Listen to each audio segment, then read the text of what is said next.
efa nazavana tetombenombeany fa mikasika ny fikarakarana ny dossier ny fikirakirana ny dossier ao ny atao amin'ny ATT zay misolo tena mifanjakana dia ao koa ny amin'ny opérateur téléphonique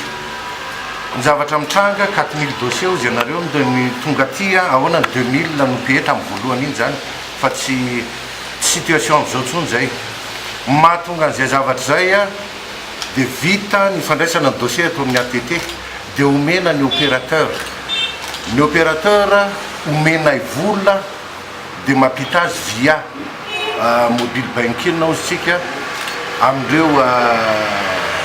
asampanasa tsirairay aby reo ndray mbola manao vérification ny propriétaire numéro automobile sy numéro téléphone rehefa tsy mifandray izy telo reo dia verenana atao contrôle indray mandeha ndray zany le dossier zay mahatonga n'le izy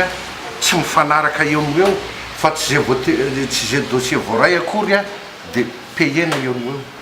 efa nataoko hoe maromaro ihany no fanamariana nanaovana an'izay zavatra zay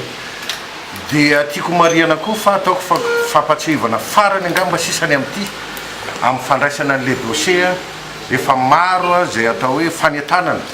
sy filazana nataony ny taty aminay mikasika an'ireo olona tokony ibénéficier na azo an'izay compensation zay dia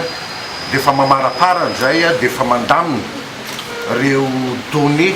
eto am-pelatananay dia mandosy isanao taonay dia ditony miakatra ny tanànan'Antananarivo ratsy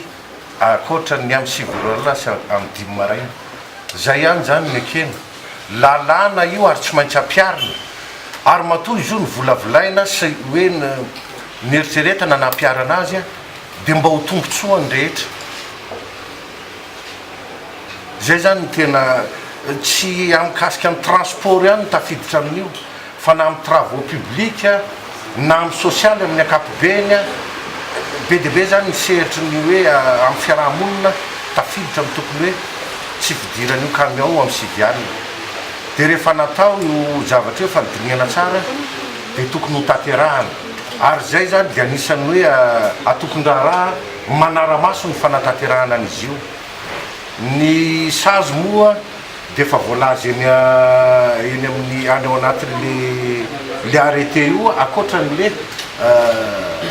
fiforonan'le commission de retrait de permis zay tsy fanarahan-dalàna ataon'ny mpamily zany dia manontany nareo teo mikarakara fitokonana inona moa ny tokony hitokonana amin'izany tombontsoan'ny daolobe ny tsondrovina matona atao ilalàna io fa tsy olotokana nanomboatra ny lalàna ho an'ny tombontsoan'rery fa ny nanamboarana n'io lalàna io justement hierovana n'le fiarahamonina amin'ny ankapobeny tadidio tsara amin'izao vanim-potoana iainantsika zao fa mandeha ny ranorana ny intempérie zany tena manimba be ny foto-drafitrasa isan-karazana ka mba ataoko hoe limité-na ny dégâts mba azahoana manamboatra ny simba sy ny karazany rehetrarehetra dia zay nandraisana ny fepetra manokana raha mikasika ny aty aminay aloha ny amin'ny secteur transport dia efa natao ny fizahana teny atoerana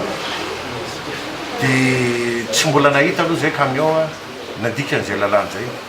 fa reo camion nahazo alalana ihany client jirama ny camion de livraison ny solika ny hydrocarbure zany zay no mivezivezy fa ny moyen de 10 tonnes zany na dia mahazo mivezivezy ary izy dia tokony koa tsy anakana na apisy fipoanana eny amin'ny arabe